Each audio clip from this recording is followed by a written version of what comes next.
The Hula Popper is an all-time classic topwater lure and has rightfully earned its place in the tackle boxes of anglers all over the world. The bait features a concave mouth that creates the iconic popping sound you hear, and also a pulsating rubber skirt that flares out nicely in the water.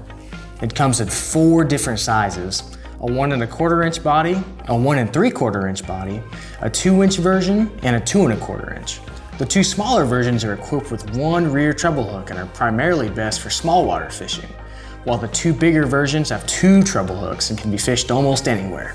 The Hula Popper was actually first introduced in 1941 as a fly rod popper, and it wasn't until 7 short years later in 1948 when the casting model of the Hula Popper was introduced, which is what we see today. Fred Arbogast, the founder of Arbogast Baits, was a true pioneer when it came to topwater designs.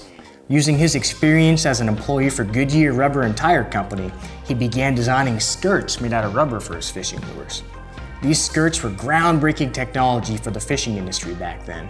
Arbogast had the skirts patented in 1938, and shortly after, the Hula Popper made history, being the first ever topwater lure to be fitted with a rubber skirt. You can throw the Hula Popper in a variety of situations, but for a good starting point, I definitely recommend throwing it on a smaller body of water. The biggest variable to throw in the Hula Popper is how you pop the bait. And there's so many different ways you can work this bait. Let's start with the time in between pauses. Now, you can base a lot of things on how long you pause your Hula Popper. But some basic rules for you to follow: the dirtier the water you're fishing, the longer you pause that bait. And the colder the water you're fishing, the longer you pause that bait. You can go all the way up to pausing it for 5 seconds, or even waiting until all those rings around the bait disappear. This is for situations when fish might not be roaming around and as active, so it just gives them more time to find that bait. Another thing to keep in mind is the violence of the pop, so how hard you pop it. Now, you can bring that Hula Popper all the way under the water and sort of chug it. And this is going to mimic a bait fish that's fleeing at the top of the water.